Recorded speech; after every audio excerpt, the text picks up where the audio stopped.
Bonjour les amis. Alors en général, vous le savez, pour beaucoup, j'adore délirer. Je publie beaucoup sur Facebook, des coups de gueule également. J'ai écrit 2 pages. Vous voyez, 2 pages. Ces 2 pages dépassent le coup de gueule. Moi, je ne suis pas grand-chose. Je suis un petit écrivain. Et j'avais envie de dire des choses. J'en ai beaucoup sur le cœur. Je mets mes loupes, car je n'ai plus 20 ans. Je n'ai pas 90 ans, mais je n'ai plus 20 ans. Je ne suis qu'un citoyen et qu'un modeste écrivain. Je m'adresse à l'État, Monsieur le Président de la République, mais aussi aux sénateurs, députés, élus de tous bords et de tout poil. Stop Covid, stop masque, stop mascarade, etc., etc. Il y a plus de 40 ans se déroulait le plus grand suicide collectif de l'histoire moderne des sectes. Pas moins de 914 membres de la tristement célèbre secte américaine du Temple du Peuple, dirigée de main de fer par un certain Jim Jones, se donnaient la mort. Pourquoi je dis ça? Ça vient de tomber, en tout cas c'est tout récent, 20% des Français ont des pensées suicidaires, d'après un sondage de l'IFOP et de la Fondation Jean Jaurès. Un chiffre alarmant. Plusieurs restaurateurs et autres professions ont mis dernièrement fin à leur jour. Monsieur le Président, ce chiffre fou représente environ 15% de la population. Pour voir ceci, il faut remonter à la crise de 1929. L'hôpital Charles Perrin à Bordeaux, spécialisé en addictologie et psychiatrie, n'a jamais été aussi bondé de personnes dépressives et suicidaires. Ces patients souffrent souvent de comorbidité, de précarité, de difficultés de logement, j'en passe, relate Thierry Bier. Thierry Bier, c'est le directeur général de l'hôpital. Nous nous acheminons vers un immense suicide collectif outrepassant des milliers de fois celui du Temple du Peuple. Cette secte américaine où il y a plus de 40 ans, 914 personnes s'étaient donné la mort. Après réflexion, le Temple ne serait-il pas l'Élysée, votre cocon douillet de plus de 11 000 mètres carrés, pour précisément 365 pièces? Une pièce par jour, pourquoi pas? Le gourou n'habiterait-il pas au numéro 55 de la rue du Faubourg Saint-Honoré à Paris, un peu comme le Monopoly? Vous jouez avec nous, les dés, Monsieur le Président, les dés. Revenons à nos moutons que nous sommes. On n'a pas le choix. Une réouverture des cafés, bars et restaurants n'est pas prévue avant le 15 janvier en raison de la situation sanitaire, selon les informations de France Info et autres médias. Et que dire de toutes les autres professions? Des millions de gens s'agglutinent dans le métro et à côté de ceci, il nous est interdit de boire un petit café en terrasse. Que dire des non-sens et autres absurdités de quelques maires, pour ne citer que la ville de Pau, tenue par M. François Bayrou, qui n'oblige pas le port du masque, entre autres pour les fumeurs. Outre son attestation pour éviter de raquer 135 € pour non-port du masque, il faut donc aussi sortir son paquet de cigarettes aux forces de l'ordre lors d'un contrôle. Pour avoir un ami buraliste dans cette ville, il m'a raconté hier, en souriant, avoir reçu un nouveau type de clients acheter leurs clopes. Les non-fumeurs, Monsieur le Président, les non-fumeurs. Pour s'être entretenu avec plusieurs d'entre eux, ils lui ont raconté leurs petites histoires. Je ne supporte pas le masque, alors quand je me promène dans la rue, je tiens une cigarette dans les mains, éteinte.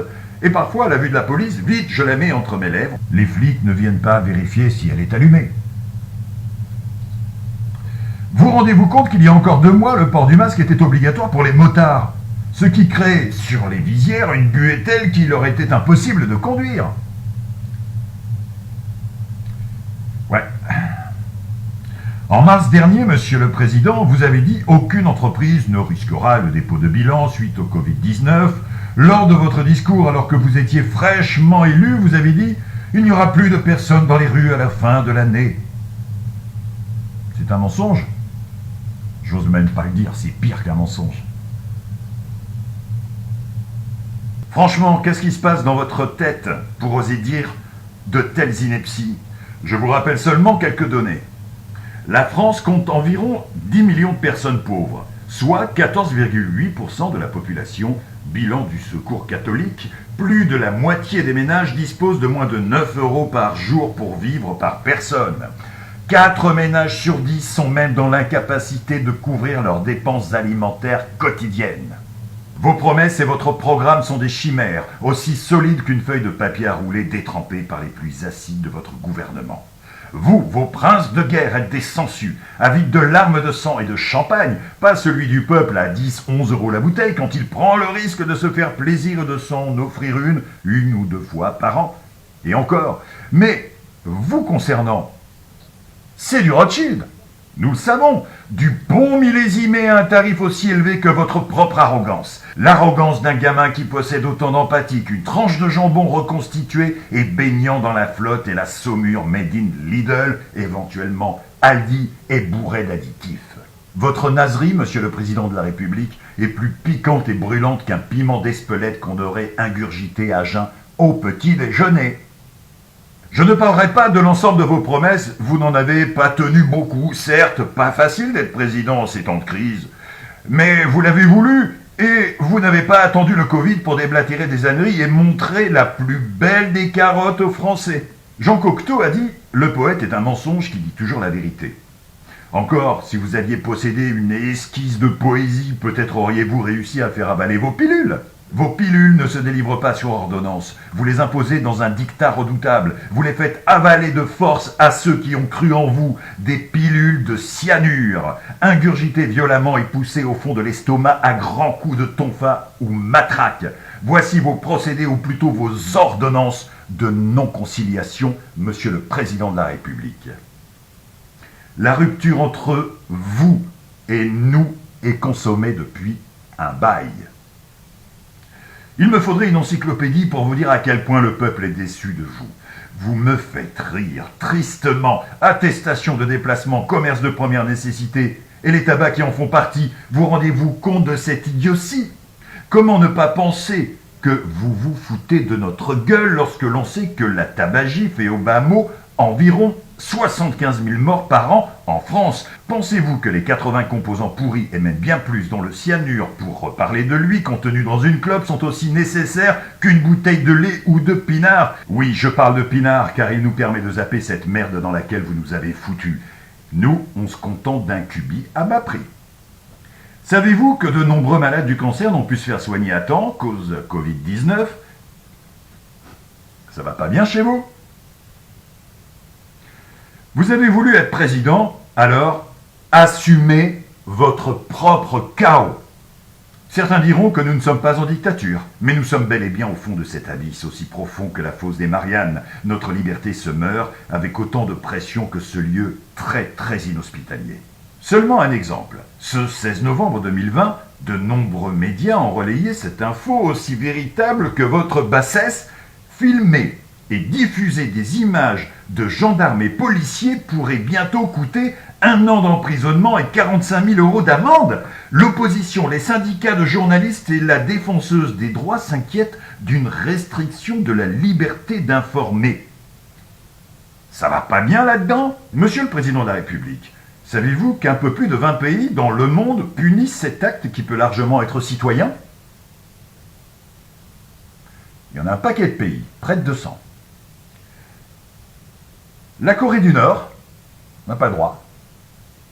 L'Afghanistan, on n'a pas le droit.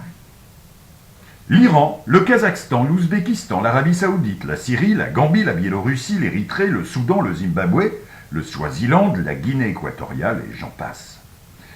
Même aux États-Unis, dans la plupart des États, le citoyen, la presse, a le droit de filmer, sans risquer des dizaines de milliers de dollars d'amende et de la prison. En Russie également, on tolère. Je dis bien on tolère. Vous n'avez pas honte, Monsieur le Président de la République? Vous n'avez pas honte?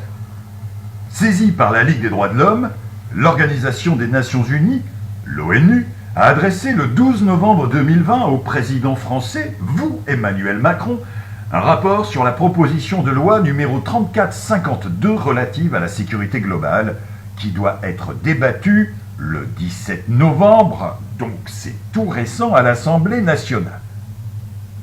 C'est pas fini, c'est pas fini. Dans ce texte, 3 rapporteurs spéciaux du Haut Commissariat aux droits de l'homme de l'ONU critique sévèrement cette proposition de loi. Souvenez-vous ce que j'ai dit juste avant. Un peu plus de 20 pays dans le monde interdisent de filmer la police, l'armée. L'Organisation des Nations Unies a dans le collimateur notre pays depuis quelques années, depuis surtout que vous en êtes le président et plus encore depuis le 12 novembre. L'ONU a été créée le 24 octobre 1945 par la ratification de la Charte des Nations Unies signée le 26 juin 1945 par les représentants de 50 États. Elle est intervenue et a dénoncé des faits concernant la France et ses abus à plusieurs reprises. Certains pays moins enclins à la démocratie sont moins cités que la France. Dans un rapport rédigé il y a quelques jours, 3 experts internationaux ont pointé notamment du doigt la proposition la plus controversée qui vise à limiter la diffusion d'images des forces de l'ordre, je cite lemonde.fr, et un document de plusieurs dizaines de pages rédigé par l'ONU elle-même est disponible sur leur site. Et vous parlez très bien anglais, Monsieur le Président de la République. Qu'en est-il du vaccin? Sera-t-il obligatoire? Mais comment osez-vous? Plusieurs responsables politiques, dont l'eurodéputé écologiste Yannick Jadot, réclament que le futur vaccin contre le Covid-19 soit imposé pour les Français. Vous rendez-vous compte que bien avant le BCG obligatoire jusqu'en 2007, le vaccin rendu obligatoire avant la Seconde Guerre mondiale a été celui contre la diphtérie, c'était en 1938. Un an plus tard sonnait le début des atrocités de la Seconde Guerre mondiale. Monsieur le Président, plutôt qu'un vaccin, je vous invite à consommer du Xanax 3 fois par jour et surtout en période de crise. Nous avons les pieds bien dedans, et même jusqu'au cou, et même jusqu'à la pointe des cheveux. Vous avez été et serez sans doute considéré comme ayant été le pire président depuis l'histoire des républiques. Je soutiens tous les commerces, quels qu'ils soient, de la discothèque qui crève aux petits fleuristes, du resto de quartier aux modestes entrepreneurs. Vous êtes l'injustice personnifiée, une injustice qui, du haut de ses études et de son 1,73 m, est imbibée de relents acides et hautains. Ils envahissent et font mourir à petit feu les petits Français que nous sommes. À nouveau, il y a tant de choses à dire, Monsieur le Président. Comme le chante Pierre Perret, ouvrez, ouvrez la cage aux oiseaux. Et ne vous prenez pas pour des pigeons qui ne sont plus voyageurs depuis longtemps, mais cloisonnés dans une cage en Kevlar. Monsieur le Président, je vous salue tout de même, car moi, je suis poli.